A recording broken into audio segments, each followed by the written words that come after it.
आदाब, नमस्कार। The red mic में आपका स्वागत है। मैं हूं सौरभ शुक्ला।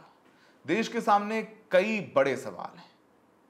अब जैसे बेरोजगारी कब खत्म होगी, महंगाई कब कम होगी, ट्रंप साहब टैरिफ कब कम करेंगे, ये सब सवाल हैं। लेकिन एक और बहुत बड़ा सवाल जो 21 जुलाई 2025 से हमारे देश में पूछा जा रहा है, वो सवाल है कि पूर्व उपराष्ट्रपति धनखड़ साहब कहां हैं।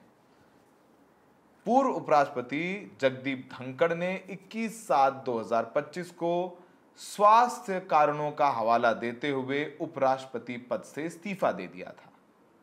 उसके बाद से ना उनकी कोई खोज न खबर।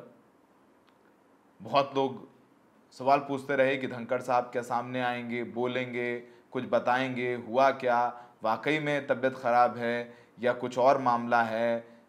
बहुत सारी बातें होती रही, लेकिन अब आखिरकार लगभग 1 महीने 8 दिन बाद जगदीप धनखड़ साहब की खबर आई है। वो खबर हम आपको बता देते हैं कि जगदीप धनखड़ साहब स्वस्थ हैं या नहीं है मैं नहीं पता, लेकिन उनकी कलम चल रही है, क्योंकि जगदीप धनखड़ ने पूर्व विधायक के नाते मिलने वाली पेंशन के लिए राजस्थान विधानसभा सचिवालय को आवेदन किया है, पत्र लिखा है। यानी वो ठीक हैं, मतलब भगवान उनको लंबी आयु दे, तो वो ठीक भी हैं और उनका दिमाग भी चल रहा है। आपको बताएं कि धनखड़ 1993 से 1998 तक किशनगढ़ सीट से कांग्रेस के विधायक रहे। आपको पता है धनखड़ साहब पहले कांग्रेस में थे और वो विधायक रह चुके हैं 1993 से 1998 तक, और पूर्व विधायक के तौर पर उनको पेंशन मिल रही थी। लेकिन जब जुलाई 2019 में वो पश्चिम बंगाल के गवर्नर बनाए गए, तब वो पेंशन रोक दी गई। अब उपराष्ट्रपति पद से हटने के बाद उन्होंने फिर आवेदन किया है कि उन्हें पूर्व विधायक के तौर पर मिलने वाली पेंशन वापस से शुरू कर दी जाए। यानी धनखड़ साहब का कलम चल रहा है, जहन चल रहा है, उनको पैसों की ज़रूरत है। और पैसों की ज़रूरत किसको नहीं है?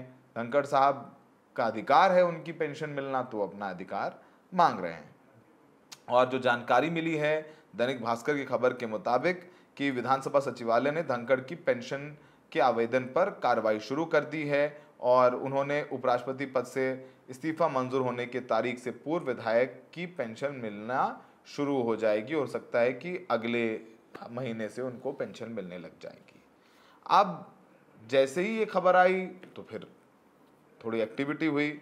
अब एक्टिविटी ये हुई कि कांग्रेस की तरफ से सुरेंद्र राजपूत, जो कांग्रेस के प्रवक्ता हैं, राष्ट्रीय प्रवक्ता हैं, उन्होंने एक्स हैंडल पर लिखा कि जगदीप धनखड़ अब कांग्रेसी विधायक के रूप में पेंशन लेंगे।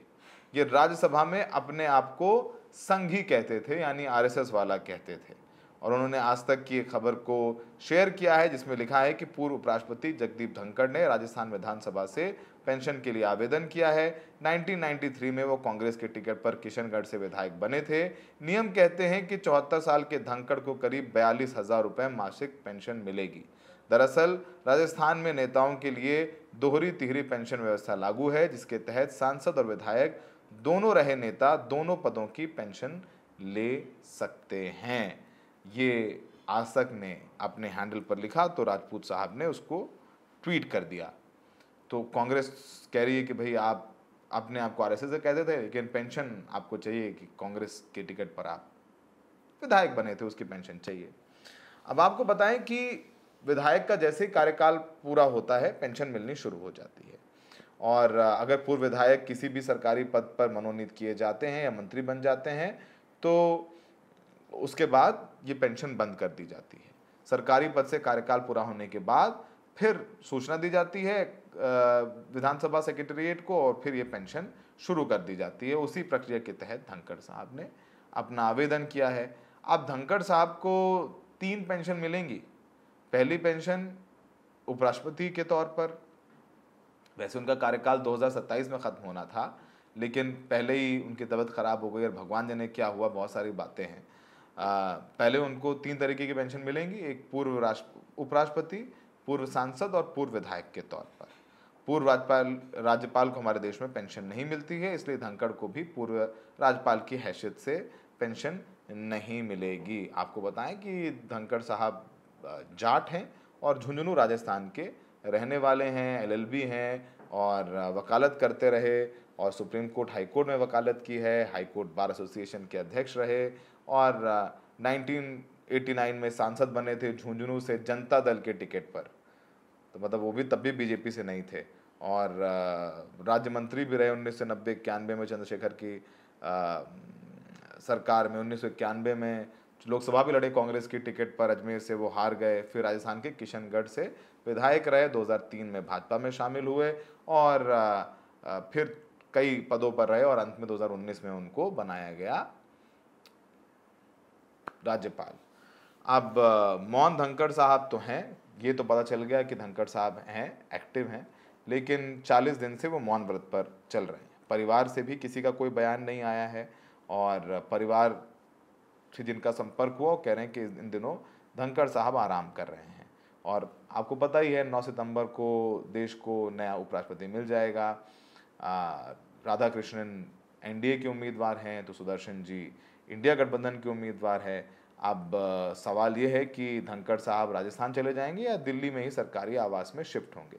सरकार के प्रोटोकॉल के अनुसार दिल्ली में टाइप 8 का बंगला उन्हें आवंटित कर दिया गया है। शिफ्टिंग में 3-4 महीने लग सकते हैं। अभी धनखड़ साहब पूर्व राष्ट्रपति एपीजे अब्दुल कलाम मार्ग पर सरकारी बंगला उन्हें आवंटित कर दिया गया है। उसी बंगले में एक सरकारी केंद्रीय मंत्री रहते हैं, वो घर खाली किया जाएगा, रेनोवेट किया जाएगा। फिलहाल धनखड़ साहब उपराष्ट्रपति के लिए जो आवास है भारत में वहाँ रह रहे हैं। और कुछ दिन पहले ही राजस्थान से एक प्रतिनिधिमंडल उनसे मिलने गया था। इसी दौरान उन्होंने भविष्य को लेकर कुछ भी कहने से इनकार कर दिया और बताया कि जो इस्तीफे पर अटकलें लगाई जा रही हैं वो अटकलें हैं। अमित शाह ने अभी जो गृह मंत्री हमारे देश के, उन्होंने एएनआई से बातचीत में कहा था कि उन्होंने स्वास्थ्य कारणों से इस्तीफा दिया है और उन्होंने संवैधानिक पद पर रहते हुए अच्छा काम किया, इसको खींचा ना जाए। यानी ये कहा जा रहा था कि धनखड़ साहब कू कर रहे थे, प्रधानमंत्री मोदी नाराज थे। इन सब चीज़ों पर फुल स्टॉप लगा दिया है। वैसे राजनीति में कहा कुछ जाता है, हुआ कुछ होता है, ये एक पुरानी परंपरा चली आई है। लेकिन धनखड़ साहब कुछ बोलेंगे नहीं बोलेंगे नहीं पता, लेकिन शायद सत्यपाल मलिक स्टैंड लेने के मामले में जगदीप धनखड़ से बहुत आगे निकल गए, क्योंकि सत्यपाल मलिक गवर्नर रहते हुए सरकार से भिड़ गए, उसका उनको खामियाजा भी भुगतना पड़ा। ना उनको रिटायरमेंट के बाद सरकारी घर मिला, ना सिक्योरिटी, और सरकारी अस्पताल में उनकी जब मौत हुई तो उनको ना राजकीय प्रोटोकॉल मिला। बहुत सारी चीज़ें उन्होंने झेली, उनके ऊपर सीबीआई का मुकदमा हुआ। तो हो सकता है कि धनखड़ साहब कभी अपनी चुप्पी ना तोड़ें, लेकिन अब जो है सो है। कपिल सिब्बल जो देश के जाने माने वकील हैं, सांसद हैं, वो ज़रूर धनखड़ साहब के लिए आवाज़ उठाते हुए नज़र आते हैं। कपिल सिब्बल ने कई बार कहा है कि धनखड़ साहब कहाँ हैं, सरकार ये तो बता दे, वो क्यों किसी से नहीं मिल रहे हैं, उनको छुपा दिया गया है। ये सारे सवाल खड़े हुए हैं। आइए सुनते हैं कि कपिल सिब्बल साहब लगातार धनखड़ साहब को लेकर के क्या कहते रहे। ये 22 जुलाई को धनखड़ साहब ने अपना इस्तीफा दिया, आज 9 अगस्त हो गई और उनके बारे में हमें मालूम ही नहीं कि वो कहाँ हैं। अब लापता लेडीज का तो मुझे पता था, तो लापता उपराष्ट्रपति का ये तो पहली बार सुना।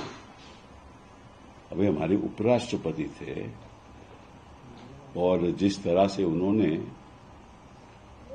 सरकार की रक्षा की जब से वो उपराष्ट्रपति बने, अब लगता है कि विपक्ष को उनकी सुरक्षा करनी पड़ेगी। कहाँ हैं धनखड़ साहब? मैंने खुद पहले दिन उनको फोन किया था, उनके पीएस ने उठाया फोन, कहा कि वो आराम कर रहे हैं। उसके बाद कोई फोन उठाता ही नहीं है। और मेरे कई राजनीति में राजनेता से मेरी बात हुई तो वो कहते हैं कि हम भी नहीं फोन मिला रहे। तो अब क्या करें? हेबियस कॉर्पस फाइल करें, क्या करें? और इस बात की जानकारी तो होम मिनिस्ट्री को होगी ना। तो अमित शाह जी को एक बयान देना चाहिए, पब्लिक बयान, कि कहाँ है, क्योंकि आपको मालूम है उनकी तबीयत भी ठीक नहीं थी। तो ऐसा तो नहीं कि कहीं वो इलाज करवा रहे हैं, कहाँ हैं, उनके कोई परिवार के लोगों ने भी नहीं कुछ कहा। तो इशू क्या है?